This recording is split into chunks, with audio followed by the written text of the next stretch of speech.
법원이 윤석열 대통령 측이 청구한 체포적부심을 기각하며 공수처의 손을 들어줬습니다. 공수처는 조사에 불응하고 있는 윤 대통령에 대해 오늘 추가 조사를 시도한 뒤 조만간 구속영장을 청구한다는 방침인데요. 앞으로의 수사 상황 임주혜 변호사와 함께 자세히 짚어보겠습니다. 어서 오세요. 네, 안녕하세요. 네, 안녕하십니까. 윤석열 대통령 측이 청구한 체포적부심사 기각됐습니다. 그동안 윤 대통령 측은 관할권 문제를 삼으면서 적부심 신청도 체포영장을 발부한 곳이 아닌 서울중앙지법에 신청을 했는데 그 중앙지법조차 손을 들어주지 않았습니다. 먼저 법원의 판단 근거부터 들어보겠습니다. 네, 윤석열 대통령이 체포영장의 적법성을 다투면서 체포적부심을 신청을 했습니다. 보통 일반적인 경우라고 한다면 체포영장이 발부된 서부지법에 체포적부심도 이제 신청을 하게 되는데 윤석열 대통령 같은 경우에는 일단 먼저 공수처가 지금 대통령의 내란죄 혐의에 대해서 수사할 수사 권한이 없다는 부분을 주장하고 있고요. 이에 연장선상에서 지금 공수처가 영장을 서부지법에 청구한 부분을 문제 삼고 있었기 때문에 체포적부심 역시 서부지법이 아니라 윤석열 대통령이 지금 관할권이 있다고 주장하는 서울중앙지법에다가 신청을 했습니다. 네. 이 신청이 있고 어제 5시에 이제 신문이 열렸고요. 어제 늦은 저녁 11시쯤에 결론이 났는데요. 이 결론은 체포적부심 신청의 기각이었습니다. 그러니까 체포적부심이 이유가 없다, 체포영장 발부가 적법하다 이런 판단을 서울중앙지법에서도 한 번 더 내려준 것이라고 볼 수 있습니다. 결국 그 근거는 지금 공수처가 수사 권한을 갖고 있으며 서부지법이 영장을 발부한 부분이 문제가 없다는 측면을 확인해줬다고 볼 수 있거든요. 그렇기 때문에 공수처 입장에서는 수사권을 지금 적법하게 갖고 있다는 점을 다시 한번 확인을 받으면서 수사에 탄력을 받았다 이렇게 볼 수 있고, 반면 윤석열 대통령 입장에서는 계속해서 공수처의 수사 권한에 대한 문제점 그리고 서부지법이 발부한 영장의 불법성을 주장해 왔는데 지금 윤석열 대통령이 청구를 해야 된다고 주장하는 서울중앙지법에서도 이 부분을 공수처의 수사 권한이 있고 이 서부지법에서 영장을 발부할 수 있음을 확인해 주면서 대통령 측의 의견에 좀 힘을 잃는 그런 모습을 보이고 있습니다. 그러면 이렇게 체포적부심이 기각됨으로써 지금까지 윤 대통령 측이 일관되게 주장해오던 그 공수처가 내란죄 수사 권한이 없다, 이 논리는 좀 힘을 잃었다라고 봐도 되겠죠. 그렇습니다. 그렇게 평가할 수 있습니다. 물론 윤석열 대통령 측은 앞으로도 이제 이어지는 구속영장이 발부가 있다면 구속영장 실질 심사라던가 아니면 기소 이후에 재판에 가서도 이 부분을 계속해서 문제를 삼고 이 부분에 대한 법적인 다툼을 이어갈 것이라고 보지만요. 일단 체포적부심에서도 한 번 더 일전에 있었던 1차 체포영장에 대한 서부지법의 이의 신청 기각과 더불어서 체포적부심이 인정되지 않는다는 판단을 법원을 통해서 한 번 더 받은 것이기 때문에 윤석열 대통령의 주장에 좀 힘을 잃었다 이렇게 볼 수 있을 것 같습니다. 윤 대통령 측이 법적 절차에 문제를 제기한 게 이번이 처음이 아닙니다. 공수처가 1차 체포영장을 발부받았을 때 서울 서부지법에 이의를 제기했는데 이때도 기각이 됐고, 또 헌법재판소에 냈던 권한쟁의 심판, 가처분 신청 카드도 실패로 돌아갔고요. 여기 중앙지법에 낸 체포적부심마저 이번에 기각이 됐는데 어떻게 보십니까? 이제 윤석열 대통령의 변호인단의 면모를 보더라도 굉장히 오랜 기간 이제 검사 특수통으로 불리던 그런 명단들이 변호인의 대표 이름을 오르고 있고요. 윤석열 대통령 본인도 사실 굉장히 오래된 법조인 출신이기 때문에 이 재판의 진행 과정이라던가 수사의 전반에 대해 누구보다도 잘 알고 있는 전문가라고 생각이 됩니다. 사실 방어권 보장의 측면에서 본다면요. 당연히 지금 진행되는 수사 상황에 대해서 그 단계마다 어떤 이의 신청을 한다거나 아니면 문제 제기를 하는 것은 피의자의 적법한 권한이라고 볼 수 있습니다. 윤석열 대통령 역시도 단계마다 지금 이의 신청을 하고 있다고 볼 수 있는 부분인데 일단 1차적으로 판단을 받았던 부분이 있었죠. 먼저 공수처의 수사에 대해서 문제를 제기하면서 서부지법이 이제 체포영장 발부에 대해서 서부지법에 이의 신청을 낸 바가 있습니다. 보통 일반적인 경우라고 한다면 체포영장이 발부가 되면 이 체포영장이 집행된 이후에 체포적부심을 신청하는 것인데 좀 이례적으로 이 영장 발부 자체에 대해서 일단 이의 신청을 해봤거든요. 근데 당시에 서부지법에서도 이 부분을 조목조목 반박하면서 기각을 한 바가 있습니다. 먼저 공수처가 직권남용에 대한 수사권을 갖고 있음이 분명하고 그에 대한 관련 사건으로서 지금 내라죄도 수사할 수 있다. 이 부분을 명확히 했고요.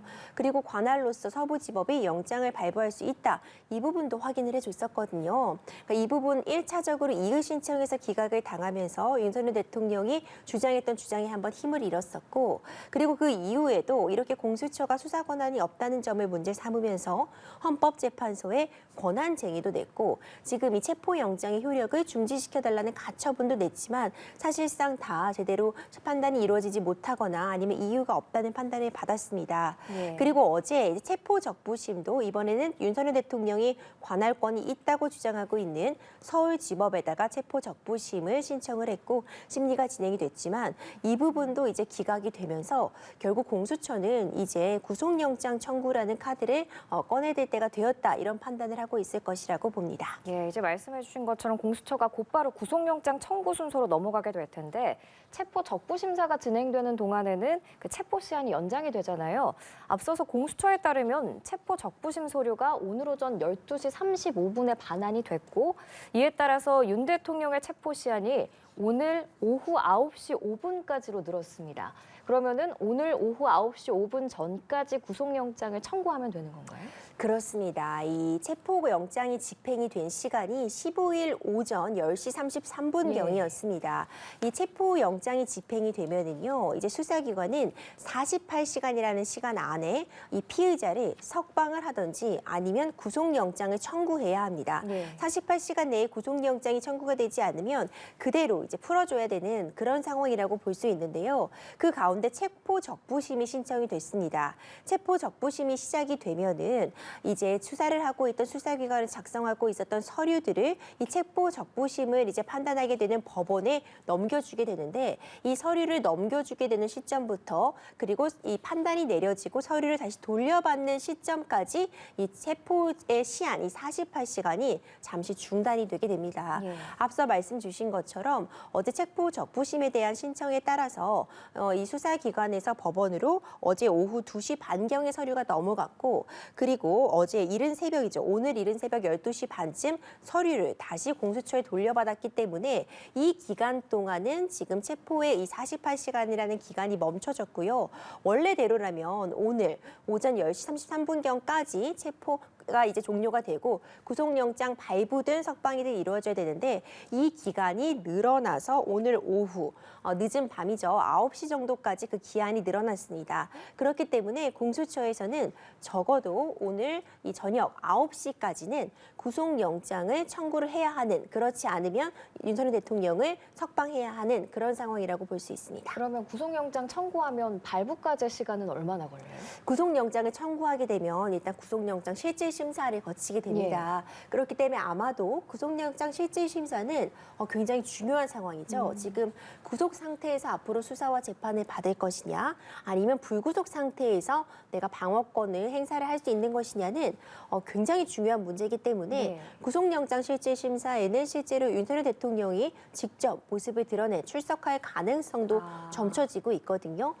그렇기 때문에 이제 구속영장 발부까지는 일단 구속영장 실질심사 단계를 거치고 그 이후에 법원의 판단이 걸릴 텐데 적어도 시간은 좀 걸리는 상황이다. 영장 실질심사까지를 거쳐야 되는 부분이 있다. 이런 부분을 좀 말씀드리고 싶습니다. 그러면 윤 대통령의 체포 시한이 오늘 오후 9시 5분까지인데 만약에 영장 실질 심사가 9시 5분을 넘어서까지 진행이 되면 그 사이에는 어디에 위치를 하고 있는 거예요? 일단 영장이 발부가 이제 구속영장이 청구가 돼도 구속영장 실질심사는 당연히 그 뒤에 체포 시한과는 이제 관계없이 그 안에 일단 구속영장이 신청이 되기만 하면 되고요. 그동안은 좀 서울구치소에서 대기를 하고 있는 그런 상태가 된다고 보시면 됩니다. 예.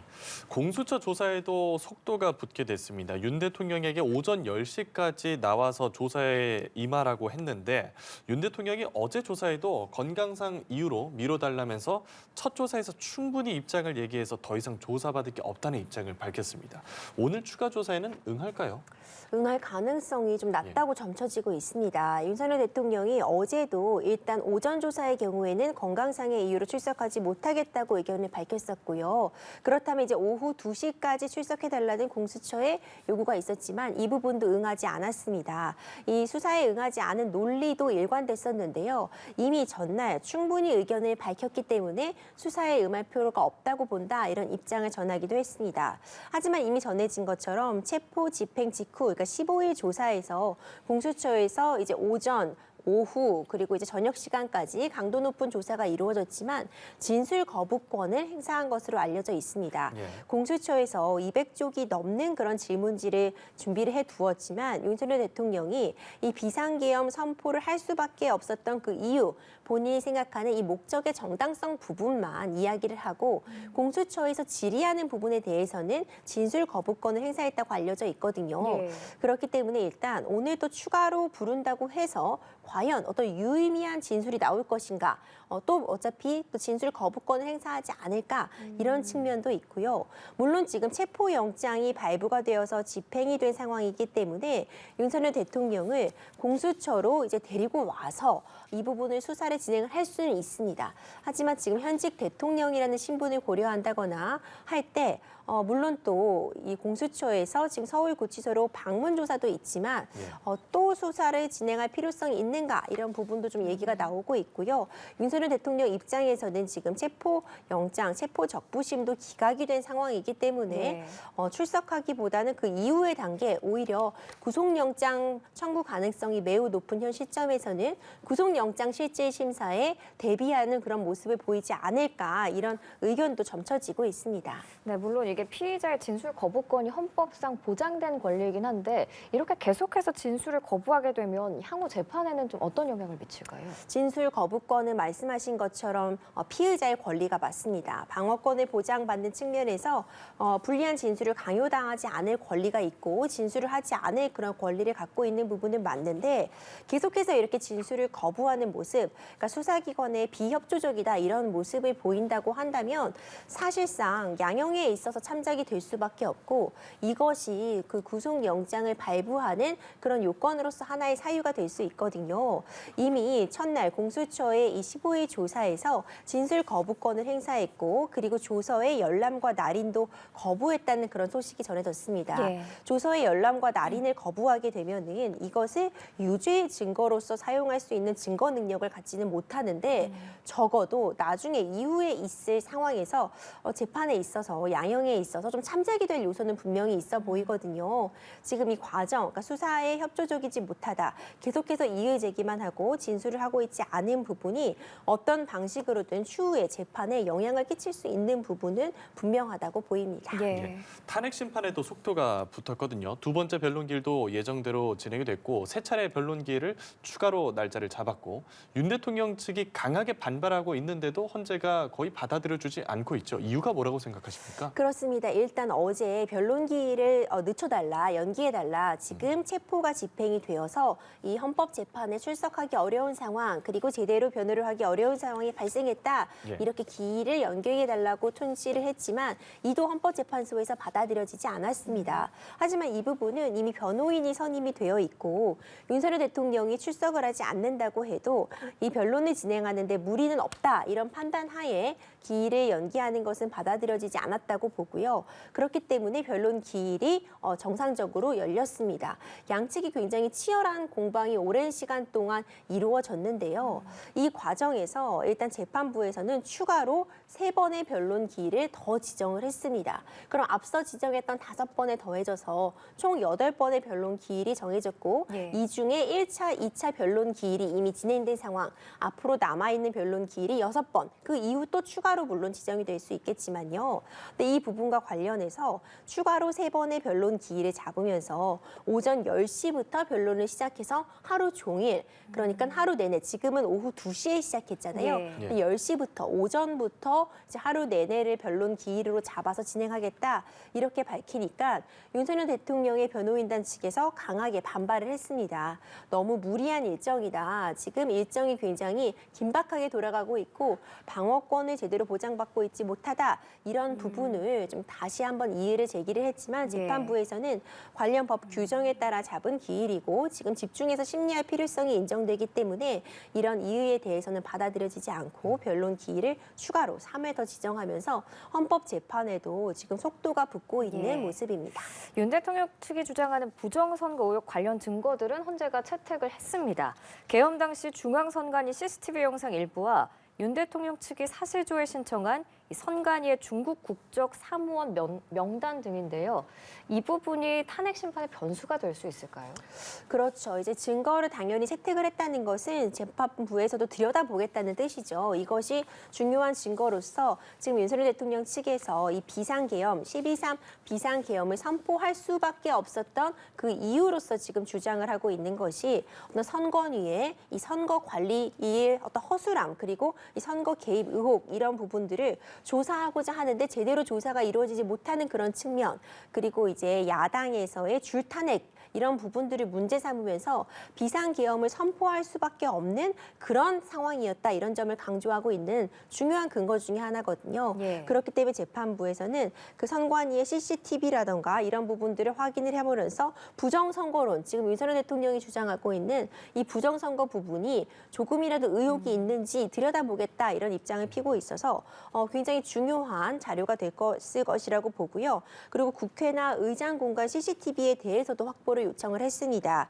이 부분도 사실 비상계엄군들이 투입된 장소이기 때문에 12.3 비상계엄의 그 상황에서 어느 정도 물리력이 동원이 됐는지 그리고 정말로 국회나 선관위를 장악하려 했다거나 지금 국회 일부 인원들에 대해서 체포, 그러니까 부당하게 이들을 억압하려고 하는 그런 상황이 있는지 이런 부분들을 확인하는 굉장히 중요한 증거로서 작용을 할 수 있을 것 같습니다. 예, 알겠습니다. 법원이 윤석열 대통령이 청구한 체포적부 심사를 기각한 근거 등에 대해서 오늘 임주혜 변호사와 함께 이야기 나눠봤습니다. 오늘 말씀 고맙습니다. 고맙습니다.